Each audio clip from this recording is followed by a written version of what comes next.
Hello दोस्तों, astro stock prediction में आपका स्वागत है। नक्षत्र ज्योतिष, कृष्णमूर्ति ज्योतिष, अष्टक वर्ग, न्यूमरोलॉजी, इन सभी शास्त्रों का यूज करके आने वाले दिन का प्रेडिक्शन मैं बोलने जा रहा हूँ। आने वाला दिन 2 जुलाई 2025 यानी बुधवार का दिन। इस दिन एज पर फाइनेंशियल एस्ट्रोलॉजी क्या हो सकता है, ये जानने की कोशिश करेंगे। ओम श्री गणेशाय नमः। चैनल के डिस्क्रिप्शन बॉक्स में विरोध टाइटल डिस्क्लेमर रखा है, कृपया पढ़ी जानिए। एज पर डिस्क्लेमर, ये एजुकेशनल प्रोग्राम है। इसके तहत जो भी मैं बोल रहा हूँ, ये मेरी पर्सनल राय है, मेरी खुद की राय है। आपके प्रॉफिट या लॉस, लाभ या हानि के लिए मैं और मेरा चैनल जिम्मेदार नहीं रहेंगे, रिस्पॉन्सिबल नहीं रहेंगे। ये प्लीज़ नोट करके रखिए। मेरा एस्ट्रो स्टॉक प्रेडिक्शन चैनल केवल और केवल सिर्फ और सिर्फ यूट्यूब पे ही अवेलेबल है, बाकी कहीं भी नहीं। ये भी नोट करके रखिए। और किसी भी इन्वेस्टमेंट या ट्रेडिंग के पहले शेयर मार्केट में आप किसी अच्छे फाइनेंशियल एडवाइजर से कंसल्ट कर सकते हो, एडवाइस ले सकते हो, ताकि आपको लॉस ना हो। चलिए दोस्तों, शुरू करेंगे। दोस्तों, आज के जैसा boring day, sideways market day कभी आपने देखा है? मैंने तो एक्चुअली रेंज थोड़ा 90 पॉइंट का दिख रहा है निफ्टी का, लेकिन मैंने तो 20-30 पॉइंट के रेंज में निफ्टी को पूरे दिन लगभग देखा है दोस्तों। इतना साइडवेज मार्केट बहुत मुश्किल से, यानी साइडवेज मार्केट तो रहता है लेकिन बहुत साइडवेज मार्केट था। टोटली ऑप्शंस के प्रीमियम घटाए गए और कॉल और पुट ऑप्शन राइटर को ज़बरदस्त फायदा हो गया। जिन्होंने राइटिंग की उनको ज़बरदस्त फायदा हो गया। आज का दिन उनके लिए सोने जैसा था। और जो ऑप्शन बायर थे, यानी कॉल और पुट ऑप्शन बायर्स, उनको ज़बरदस्त लॉस हुआ रहेगा दोस्तों। और ये अंदेशा मुझे पहले ही था, क्योंकि कोई न्यूज़ फ्लोज नहीं था। और कल से मार्केट टोटली फ्लैटिश थे। आज सुबह भी टोटली फ्लैटिश थे सभी इंडेक्सेस।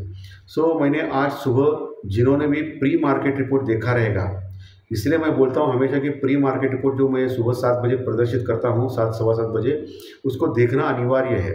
आज सुबह ही मैंने प्री मार्केट रिपोर्ट में क्लियर कट बोला था कि आज का मार्केट साइडवेज यानी टाइम पास का मार्केट रह सकता है।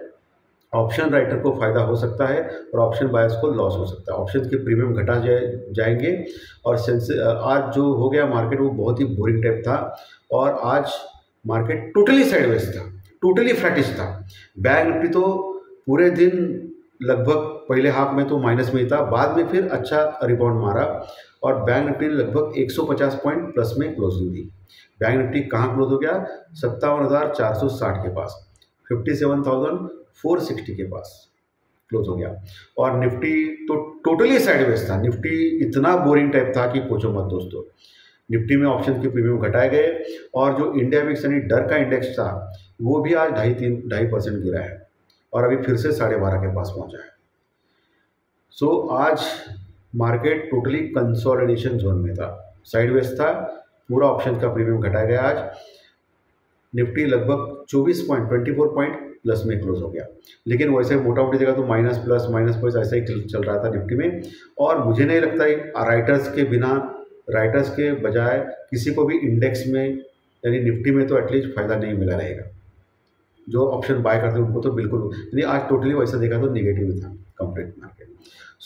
आज मार्केट में आपने देखा ये तमाशा हो गया और ये होने वाला ही था, क्योंकि आज सुबह कोई न्यूज़ भी नहीं थी, कुछ नहीं था, सब टाइम पास चल रहा था। तो पता ही चला जैसे मार्केट में। ओके, तो इसलिए प्री मार्केट रिपोर्ट में मैंने गेसिंग किया था, करेक्ट निकला हो। डॉलर इंडेक्स लगातार गिर रहा है दोस्तों, 96.50 के आसपास है डॉलर इंडेक्स। यानी बाकी के जो वर्ल्ड मार्केट में जो करेंसीज है वो स्ट्रांग हो रही है। हमारा इंडियन रुपीज़ भी अच्छा खासा स्ट्रांग हो गया। डॉलर का घटना ये अमेरिका के लिए खराब बात है, हमारे लिए तो अच्छी बात है। और डॉलर का घटना ये आईटी के स्टॉक्स के लिए भी बहुत ख़राब बात है, क्योंकि आईटी के स्टॉक्स का भी रिजल्ट चालू हो जाएगा। तो ये डॉलर का जो रेट घट गया, डॉलर इंडेक्स घट गया, उस असर उनकी प्रॉफिटेबिलिटी भी बढ़ सकता है। ठीक है, तो इस चीज़ को भी आपको वॉच करना चाहिए आज के सत्र में। दूसरी एक अभी न्यूज़ आ गई थोड़ी देर पहले, जीएसटी कलेक्शन का। हमारे इंडिया में हमारा जो जीएसटी कलेक्शन वो 6% बढ़ के आया है, 1,85,000 करोड़ के पास। लेकिन ये पिछले महीने से थोड़ा कम है दोस्तों। पिछले महीने में मई मंथ पिछले यानी उसके पहले 2 महीने पहले मई मंथ में record break highest ever GST collection था। और ये अभी जो आज डिक्लेयर हो गया वो पिछले मंथ का है। आज तो जुलाई चल रहा है, आज 1 जुलाई। तो जून मंथ का जीएसटी कलेक्शन का फिगर आ गया है, वो थोड़ा सा कम है, 1.80 के आसपास है। ओके, कम है, लेकिन साल प्रति साल अगर आपने देखा तो ये 6% के आसपास की इंक्रीज है, तेजी है। सो ये ठीक ठाक है जीएसटी कलेक्शन। सो हमारी जो इकोनॉमी है वो ठीक कर रही है, ऐसा बहुत ज़बरदस्त नहीं, लेकिन हमारी इकोनॉमी ठीक कर रही है। ओके, ये प्रदर्शित कर रहा है ये जीएसटी कलेक्शन के आंकड़े दोस्तों। ये अभी अभी थोड़ी देर पहले न्यूज़ आ गई है। बाकी ये ट्रम्प का टेरिफ और ये कुछ फेड के चेयरमैन के पॉयल के खिलाफ बोलना, ये सब जो टाइम पास चल रहा है उसको मत देखिए, क्योंकि अमेरिकन मार्केट अभी बुलिश स्टेट में है, स्ट्रॉन्ग स्टेट में है। तो मार्केट अभी गिरने को तैयार नहीं हुआ, क्योंकि ईरान इसराइल जैसे ही युद्ध खत्म हो गया वैसे मार्केट बढ़ना चालू किया अमेरिकन मार्केट का। लेकिन उस वहाँ अभी भी डर है कि इन्फ्लेशन बढ़ने का, तो ये चीज़ उनको परेशानी में ले जा रही है। और दूसरा जो ब्रेंट क्रूड ऑयल है वही है 60 से, लेकिन अभी थोड़ा बढ़ा है दोस्तों। अभी थोड़ी देर पहले देखा मैंने कि लगभग 1% के आसपास की तेज़ी चल रही है, यानी $67 के आसपास पहुंच रहा है ब्रेंट क्रूड ऑयल। ओके, लेकिन कुछ ज़्यादा फर्क नहीं पड़ा है। मैंने आपको बोला कि $69 के ऊपर गया तो ही एक तेज़ी आने के चांसेस है ब्रेंट क्रूड ऑयल में।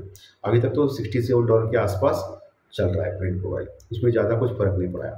पुट कॉल रेशियो स्लाइटली आज घटा है, फिर से वही है 0.70, 0.80, 0.85 के आसपास ये पुट कॉल रेशियो, उसमें ज़्यादा कुछ फर्क नहीं पड़ा है पुट कॉल रेशियो में। लेकिन जब तक ये 1 के नीचे रहेगा तब तक ये मार्केट में ऐसा साइडवेज या निगेटिव मूवमेंट रह सकता है।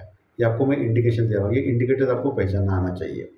लेकिन इंडिया विक्स डर का इंडेक्स घटा है, ये इंडिकेटर तेजी की ओर इशारा कर रहा है। ओके, ये इंडिकेटर अच्छा है, बाकी कुछ नहीं है। बाकी के जो लेवल्स अगर आप बोलेंगे निफ्टी में, तो लेवल सब वही है। नीचे 25,400 450 का स्ट्रॉन्ग सपोर्ट, अभी क्लोज हो गया है 25,540 के पास, 25,540 के पास, लगभग 24-25 पॉइंट प्लस में निफ्टी। नीचे 25,400 450 स्ट्रॉन्ग सपोर्ट, उसके नीचे 25,300 350, 25,300 350 स्ट्रॉन्ग सपोर्ट, उसके नीचे 25,200 250, 25,200 250 सपोर्ट, उसके नीचे 25,000 50 स्ट्रॉन्ग सपोर्ट। ये सपोर्ट्स जब तक है, एक सपोर्ट ब्रेक हो गया तो दूसरा सपोर्ट आएगा, उसके नीचे तीसरा सपोर्ट, लेकिन 15-20 मिनट टिकना चाहिए उस नीचे, नहीं तो वहाँ से टिका नहीं, ऊपर आ गया तो वहाँ से बाउंस बैक आ सकता है। तो वहाँ कॉल खरीदने का एक सुनहरी मौका मिल सकता है।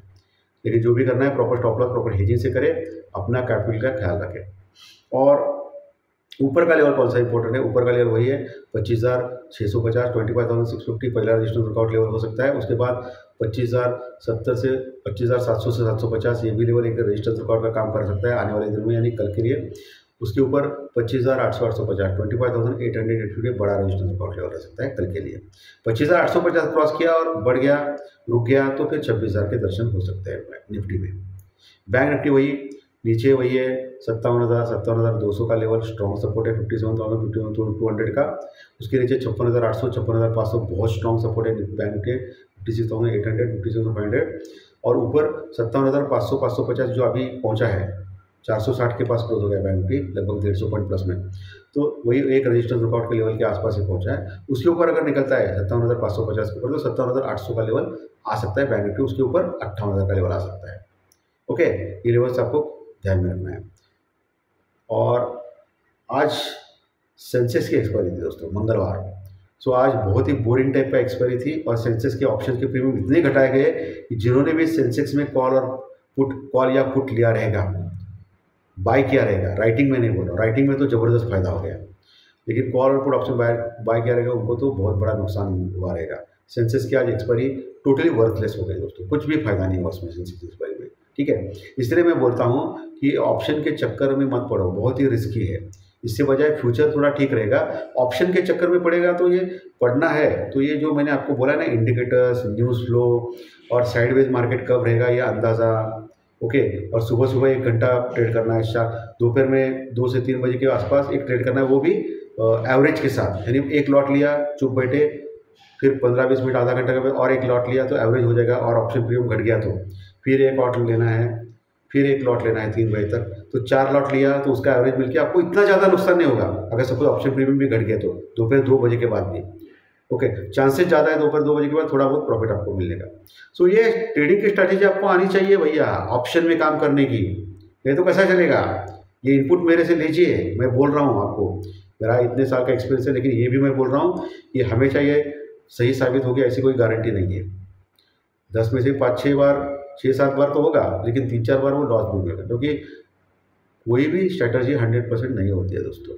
और जब भी आपको ट्रेडिंग या इन्वेस्टमेंट करना है तो आपके फाइनेंशियल एडवाइजर से कंसल्ट करके करें ताकि आपको लॉस ना हो। ये भी बोलना मेरा परम कर्तव्य है। आंख बंद करके किसी के ऊपर विश्वास नहीं रखना है भाई, मेरे ऊपर भी नहीं, किसी के ऊपर भी नहीं, किसी यूट्यूबर के ऊपर नहीं, या टीवी वालों के ऊपर भी नहीं है, क्योंकि टीवी वालों ने तो अभी 28,000 का टारगेट भी दिया है 1 महीने में, 2 महीने में। आपको भी मालूम है 27-28,000 वाले देने वाले कौन है।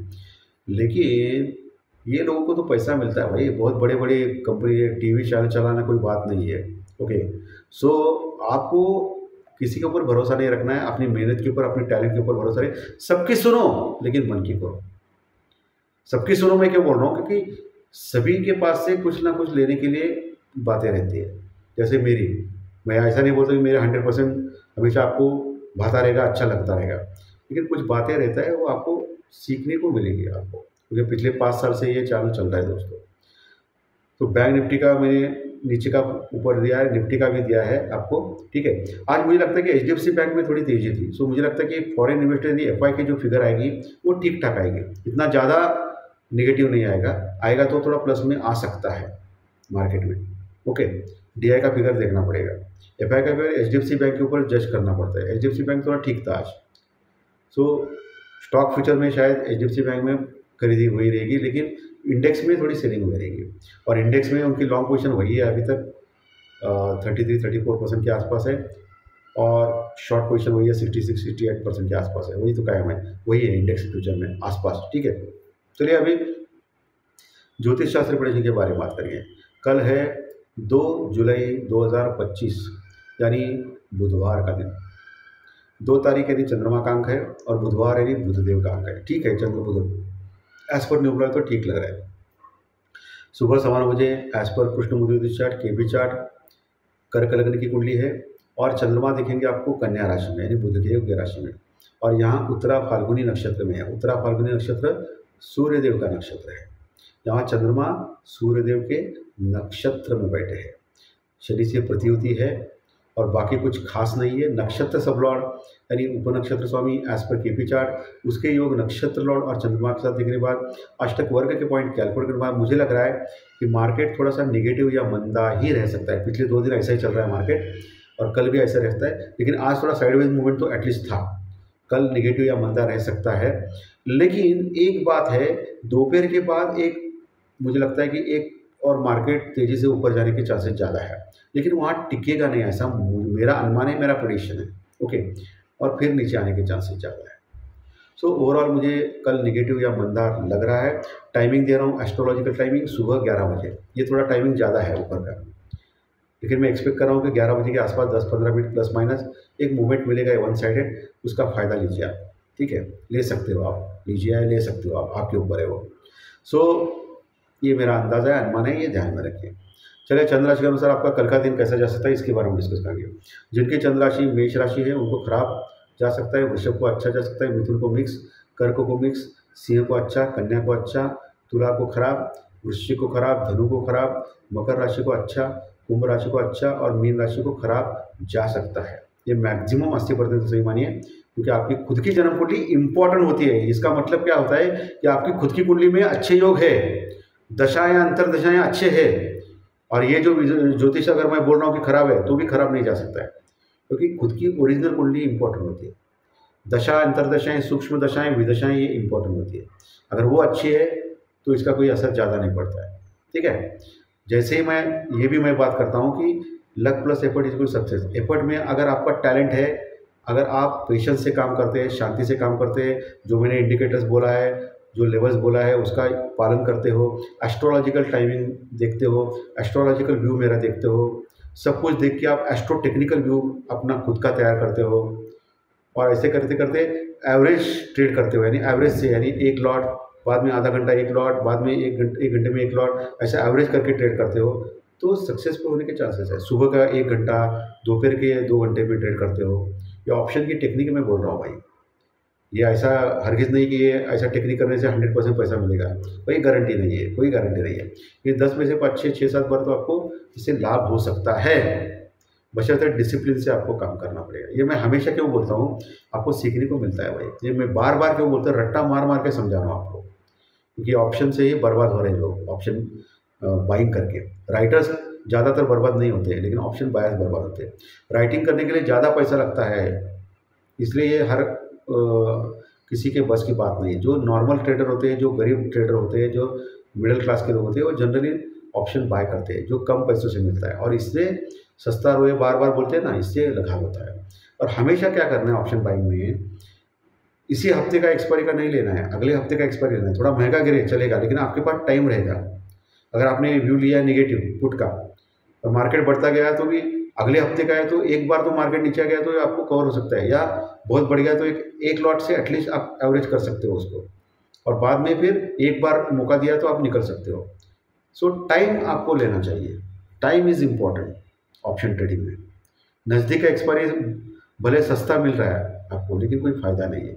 बहुत ही बड़ा मूवमेंट आ रहा है मार्केट में, बड़े बड़े न्यूज़ चल रहे हैं, तभी वो सस्ता जो इसी हफ्ते का एक्सपायरी वो लेना चाहिए। लेकिन ऐसा मार्केट है, टाइम पास का मार्केट है, कोई न्यूज़ नहीं है, आने वाले हफ्तों में भी कुछ नहीं है, हो गया तो ये बकवास न्यूज़ है, तो ऐसे में क्या लेके क्या फ़ायदा आपको। ये मैं सिखा रहा हूँ भाई आपको, आपके फ़ायदे के लिए सिखा रहा हूँ। चलिए अभी अंकशास्त्र यानी न्यूमरोलॉजी यानी संख्या शास्त्र यानी आपकी डेट ऑफ बर्थ, आपके जन्म तारीख के अनुसार आपका कल का दिन कैसा जा सकता है, इसके बारे में डिस्कस करेंगे। जिनके डेट ऑफ बर्थ यानी जन्म तारीख 1 तारीख 10 तारीख 19 तारीख या 28 तारीख है, उनको अच्छा जा सकता है। 2 11 20 29 डेट वालों को अच्छा जा सकता है। 3 12 21 30 डेट वालों को भी अच्छा जा सकता है। जिनकी डेट ऑफ बर्थ 4 तारीख 13 तारीख 22 तारीख या 31 तारीख उनको खराब जा सकता है। 1 मिनट। 5 14 23 डेट वालों को अच्छा जा सकता है। 6 15 जो भी जिनकी डेट ऑफ बर्थ है उनको खराब जा सकता है। 7 16 25 डेट वालों को अच्छा जा सकता है। 8 17 26 डेट वालों को खराब जा सकता है। जिनकी डेट ऑफ बर्थ 9 तारीख 18 तारीख या 27 तारीख है उनको अच्छा जा सकता है। अच्छे रिजल्ट लिए चंद्र राशि रिजल्ट और डेट ऑफ बर्थ एक साथ लिखिए, दोनों अच्छे से अच्छा, दोनों खराब हो तो खराब। एक अच्छा है, खराब हो तो भी जा सकता है, जाने वाला ऐसी कोई भी गारंटी चैनल के ऊपर नहीं मिलती है। तो आज का सेशन अच्छा लगा तो लाइक दबाइए, कमेंट बॉक्स में कमेंट लिखिए, और जो नए दर्शक पहली बार चैनल देख रहे हैं वो सब्सक्राइब का बटन जरूर दबाएं, ताकि आपको आने वाले सब वीडियो इसी चैनल के ऊपर सिर्फ और सिर्फ यूट्यूब के ऊपर जरूर देखने मिलेंगे। धन्यवाद। फिर मिलेंगे कल सुबह प्री मार्केट रिपोर्ट में 7 बजे। Thank you very much.